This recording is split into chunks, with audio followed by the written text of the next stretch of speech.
1 বছর হয়েছে কাঙ্ক্ষিত অধিকার পাইনি। আমরা আর হতাশার কথা বলতে চাই না।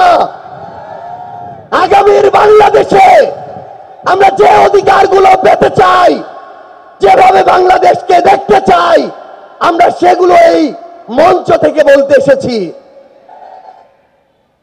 1 বছর আগে এই মঞ্চে ছাত্র জনতার প্রতিনিধি হিসেবে যারা ছিল, তাদের মধ্যে অনেকে আজ এখানে শহীদ পরিবারের সদস্য হিসেবে আছে, অনেকেই এখানে আহত যোদ্ধা হিসেবে আছে। আমরা এই মঞ্চে আজ আমার শহীদ ভাইদের হত্যার বিচার চাইতে এসেছি, আহত যোদ্ধাদের রক্ত ঝরার বিচার চাইতে এসেছি। যে আওয়ামী লীগ, যুবলীগ, ছাত্রলীগের সন্ত্রাসীরা আমার সহযোদ্ধাদের রক্ত ঝরিয়েছে, সেই সন্ত্রাসীদের বিচার চাইতে এসেছি। আমরা এই অন্তর্বর্তীকালীন সরকারের কাছে মৌলিক সংস্কারের নিশ্চয়তা চাইতে এসেছি। আমরা আমাদের অসহায় শহীদ পরিবারগুলো, একমাত্র অবলম্বন হারানো শহীদ পরিবারদের পুনর্বাসন চাইতে এসেছি। আমরা আমাদের আহত যোদ্ধাদের তাদের প্রয়োজনীয় চিকিৎসা নিশ্চিত করার অধিকার চাইতে এসেছি। আমরা আজকে এই মঞ্চে স্পষ্ট করে বলতে চাই, ওই 72-এ যেই সংবিধান একটা দলের সংবিধান ছিল, যেই সংবিধানের ড্রাফট আরেকটা দেশ থেকে পাশ হয়ে এসেছে, সেই মুজিববাদী সংবিধান এই বাংলাদেশে আর আমরা থাকতে দিতে পারি না।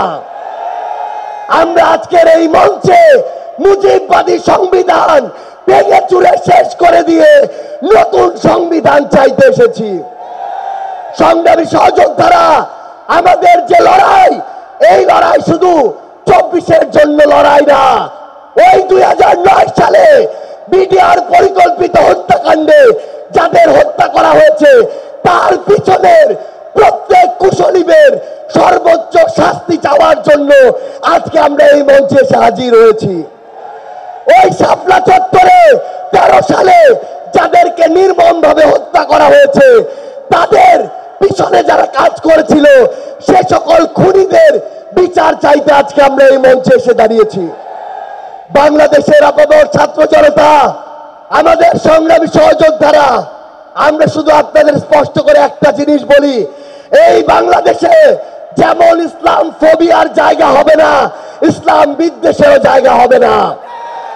এই বাংলাদেশে আমরা যেমন কোন জঙ্গিকে দাঁড়াতে দিব না, তেমনি কোন জঙ্গি নাটকও করতে দিব না। এই বাংলাদেশে সিভিল সোসাইটি নামের কোন দালালকে আর ক্ষমতার চাটুকারিতা করে পার পেতে আমরা দিব না।